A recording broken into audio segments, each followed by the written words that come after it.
नमस्कार crime petrol family, मैं आकाश देशवाल। उम्मीद करते हैं आप सब अच्छे होंगे।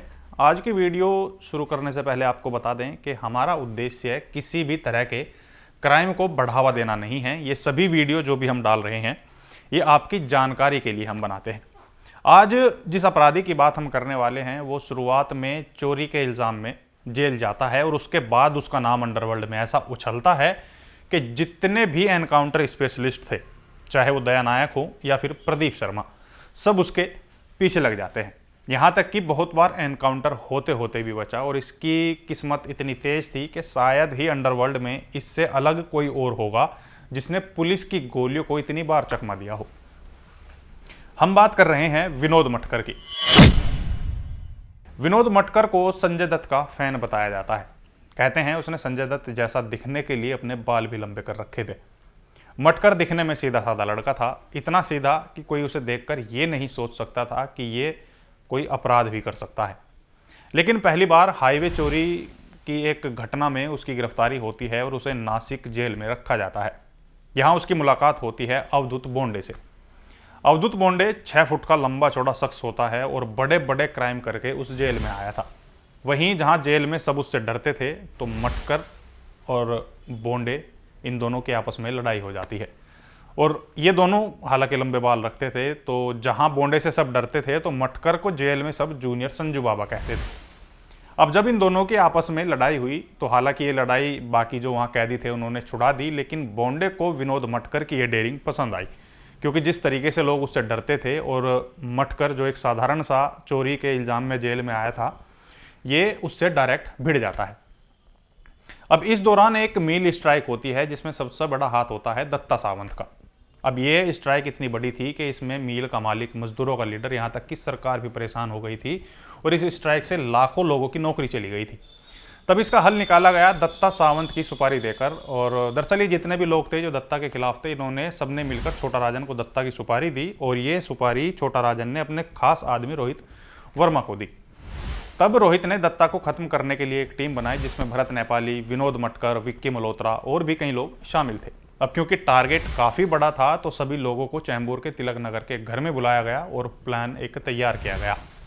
इसके बाद सभी लोग हथियारों से लैस 3 ऑटो में निकले और थोड़ी दूर चलने के बाद एक कार में बैठ गए। अब जैसा इन्होंने पूरा प्लान किया था ठीक उसी तरह से इन्होंने दत्ता पर गोली चलाई और उसे मौत के घाट उतार दिया। अब इस घटना की चर्चा चारों तरफ हो गई।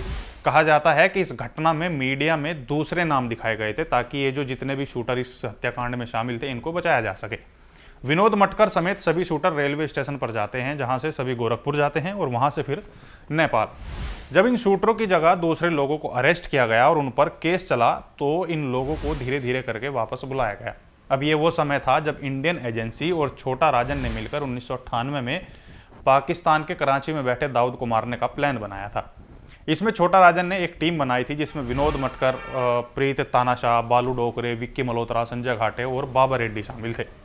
इन सभी को पाकिस्तान भेजा गया और इन्फॉर्मेशन दी गई कि दाऊद अपनी टाइट सिक्योरिटी में अपनी बेटी मारिया की मौत के बाद दरगाह में आएगा। तो सभी शूटर प्लान के तहत दाऊद के वहां आने का इंतजार करते हैं, लेकिन दाऊद के वहां पहुंचने से पहले ही नेपाल के पार्लियामेंट्रियन मिर्जा दिलशाद ने दाऊद को इसकी खबर दे दी और इनके पूरे प्लान पर पानी फेर दिया। तब छोटा राजन के कहने पर सभी शूटरों को भारत वापस बुलाया गया और इसके बाद विक्की ने मिर्जा दिलशाद को नेपाल में ही मौत के घाट उतार दिया। विनोद मटकर एक ऐसा शख्स था, इतना शातिर था कि उसके चेहरे को बहुत कम लोग जानते थे। एक तरफ जहां मुंबई ब्लास्ट के बाद डी कंपनी ठंडी पड़ गई थी तो छोटा राजन ने 1994 में अपने गैंग को मजबूत करने के लिए पूरा जोर लगा दिया था। यहां तक कि उसने डी कंपनी के कई शूटरों को अपनी गैंग में भी ले लिया था।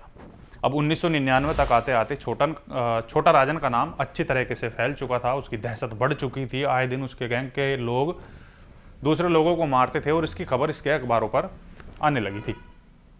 इस दौरान कर्नाटका के बेंगलुरु में एक बड़ा बिजनेसमैन एजे शेट्टी था जो शराब का व्यापारी था और शराब के सारे धंधे देखा करता था। एजे शेट्टी की कर्नाटक में अच्छी पहुंच थी। दरअसल छोटा राजन के गैंग के लोग ऐसे व्यापारियों पर नजर रखते थे जिनकी कमाई अच्छी हो, फिर उनसे फिरौती मांगी जाती थी और जिसके बाद इस पैसे से हथियार, जेल में बंद शूटरों के लिए खर्चा, ये सारी चीज़ उस पैसे से की जाती थी। अब इसी के चलते एजे शेट्टी से फिरौती मांगी गई। कहते हैं कि छोटा राजन को एजे शेट्टी की खबर देने वाला साधु शेट्टी था। जब एजे सेट्टी से फिरौती मांगी गई तो उसने अपने सोर्सेस तक ये बात पहुंचाई। कहते हैं उसके काफ़ी बड़े सोर्सेस थे। उसके बाद सबसे पहले उसने इस पूरे प्रकरण की जानकारी दी इंस्पेक्टर दया नायक को। अब छोटा राजन की फ़ोन कॉल के बारे में दया नायक को बताया जाता है। एजे सेट्टी तक उसे फिरौती ना देने पर मारने की धमकी दी जाती है और कहा गया कि उसके शूटर उसके एरिया में पहुंच चुके हैं। अब इस समय दया नायक अपने सीनियर प्रदीप शर्मा के साथ काम करते थे, तो उन्होंने अपने वे सोर्स जो छोटा राजन के गैंग में थे उनसे पता किया कि भाई कौन है जो यहाँ एजे सेट्टी को मारने के लिए आया है। तो पता चलता है कि विनोद मटकर और उसके कुछ साथी छोटा राजन के कहने पर एजे से फिरौती लेने कर्नाटका पहुंचे हैं। अब दया नायक के सामने सबसे बड़ा चैलेंज था कि एक साथ एजे सेट्टी को भी बचाया जाए और विनोद मटकर को भी पकड़ा जाए। और ये कोई पहली बार नहीं था जब दया नायक और विनोद का आमना सामना होना था। इससे पहले भी विनोद ने दया नायक को कई बार चकमा दिया था, और चकमा देने का कारण था कि या तो दया नायक को उसके चेहरे की पहचान नहीं थी, उसकी कोई फोटो नहीं थी, तो कभी वो टाइम से उस लोकेशन पर नहीं पहुंचते थे जहां विनोद ने घटना को अंजाम दिया था। अब इस घटना के बाद दया नायक द्वारा इंस्पेक्टर जयंत शेट्टी को फोन कर यह जानकारी दी जाती है कि एक खतरनाक शूटर है विनोद मटकर, जो एजे शेट्टी को मारने के लिए शहर में घुस चुका है और वो एजे शेट्टी के होटल में ही रुका है। दया नायक के पास अभी तक भी विनोद मटकर की कोई फोटो नहीं थी, लेकिन जितनी जानकारी उसके पास थी उसके तहत एक स्केच बनाकर इंस्पेक्टर जयंत को भेजा गया। यहां तक कि दया नायक ने विनोद मटकर जिस होटल में था उसका रूम नंबर तक भी निकलवा लिया था। अब दया नायक का इरादा साफ था कि विनोद को गिरफ्तार नहीं करना है बल्कि उसका एनकाउंटर करना है। अब सारी डिटेल दया नायक के पास थी और अब बस इंतजार था एक्शन का। तो दोस्तों आज की स्टोरी में इतना ही। आगे विनोद के साथ क्या हुआ, क्या उसका एनकाउंटर कर दिया गया या फिर वो इस बार भी दया नायक को चकमा देकर फरार हो गया, ये सब कुछ जानेंगे विनोद मटकर के दूसरे एपिसोड में। तब तक देखते रहिए क्राइम पेट्रोल। और हाँ, अगर आपने अभी तक हमारे चैनल को सब्सक्राइब नहीं किया है तो नीचे दिए गए बटन को दबा दो और चैनल पर आने वाली क्राइम स्टोरी का मजा लो।